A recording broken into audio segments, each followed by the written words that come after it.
Halo guys, jadi di video kali ini aku bakal ngebahas tentang tempe. Siapa sih yang nggak kenal tempe? Khususnya kita sebagai orang Indonesia yang udah pasti familiar banget sama tempe.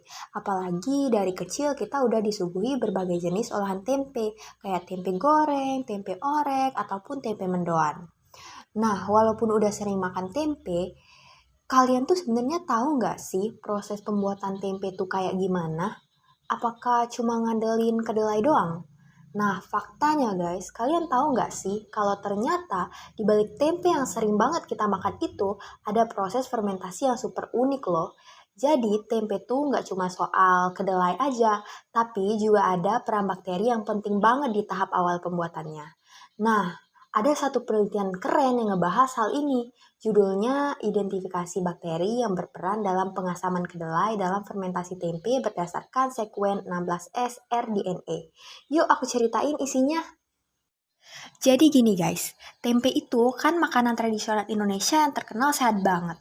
Kandungannya ada protein tinggi, antioksidan, antibakteri, bahkan bisa ningkatin fungsi otak orang tua kalau dikonsumsi rutin loh. Nah, proses fermentasinya itu ada dua tahap. Pertama, kedelai direndam sekitar 24 jam buat menurunkan pH. Nah, di sini bakteri yang bekerja. Habis itu baru masuk tahap kedua, kapang rhizopus tumbuh dan bikin kedelai jadi tempe. Jadi bisa dilihat kan kalau bakteri itu penting banget dalam pembuatan tempe. Secara kan dia itu berfungsi untuk menurunkan pH kedelai ya guys. Yang mana kalau pH kedelai ini nggak turun, rhizopus nggak akan tumbuh dan kedelai nggak akan berubah jadi tempe. Masalahnya, selama ini kita belum tahu jelas bakteri apa aja yang bantu nurunin pH kedelai itu. Padahal penting banget kan buat jaga kualitas tempe biar konsisten, apalagi kalau produksi skala besar. Nah, penelitian ini tujuannya buat identifikasi bakteri-bakteri tersebut dengan teknik molekuler. So, kita lanjut aja ke metode yang dilakukan peneliti dalam penelitian ini guys. Jadi, peneliti ngambil tempe langsung dari pengrajin di Jakarta. Terus, bakteri diisolasi dan ditanam di beberapa media kayak PCA, MRS, EMB, sama McKenkie. Setelah itu, masing-masing isolat bakteri dites apakah bisa bikin air rendaman kedelai jadi asam. Kalau iya, baru deh bakteri itu diidentifikasi pakai sequencing 16S rDNA. Jadi, mereka tahu bakteri apa berdasarkan kode gennya. Sekarang kita masuk ke hasilnya guys. Jadi, dari 21 isolat bakteri yang udah diteliti, ternyata ada 5 yang beneran berperan nurunin pH dari 7 jadi 4,7 sampai 5,8. Nah, jadi bakteri apa aja sih itu?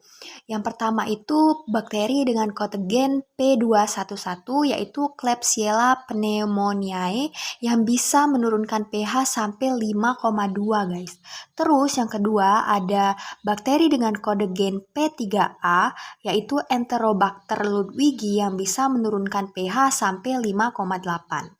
Terus ada yang ketiga itu bakteri dengan kode gen MC4B yaitu Enterobacter sp yang bisa menurunkan pH sampai 5,5. Terus yang selanjutnya ada bakteri dengan kode gen B1P yaitu Lactobacillus agilis yang bisa menurunkan pH sampai 4,7.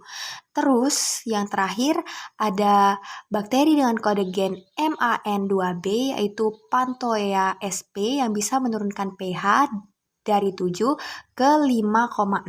Nah, semua bakteri ini ternyata udah pernah ditemukan di tempe loh guys.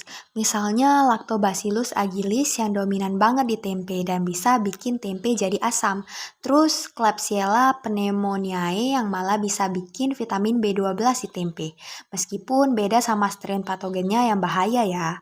Terus, uniknya, tempe hasil penelitian di jurnal ini itu tetap sesuai sama standar SNI 3144 2015 loh teman-teman.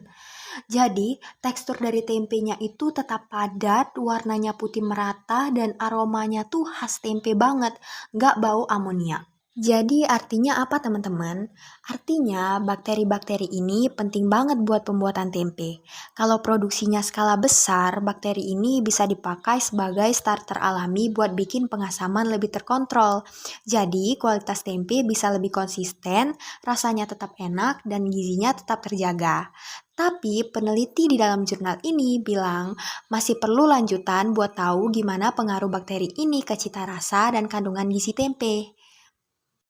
Nah, sekarang masuklah kita ke kesimpulannya guys. Jadi, kesimpulan dari jurnal ini adalah ada 5 bakteri penting yaitu Klebsiella pneumoniae, Enterobacter ludwigi, Enterobacter sp, Lactobacillus agilis, dan Pantoea sp yang bisa nurunin pH kedelai pas direndam. Nah, kondisi asam inilah yang bikin kapeng rhizopus bisa tumbuh bagus dan akhirnya menghasilkan tempe yang berkualitas. Jadi guys, tempe yang tiap hari kita makan ternyata nggak sederhana loh prosesnya. Ada kerjasama keren antara bakteri dan kapang di dalamnya. Gimana nih teman-teman? Keren banget kan penjelasan tadi? Jadi, tiap kali kalian makan tempe, ingat ya kalau bakteri itu penting banget dalam proses pembuatan tempe. So, sampai sini aja penjelasan dari aku. Bye-bye, see you next time.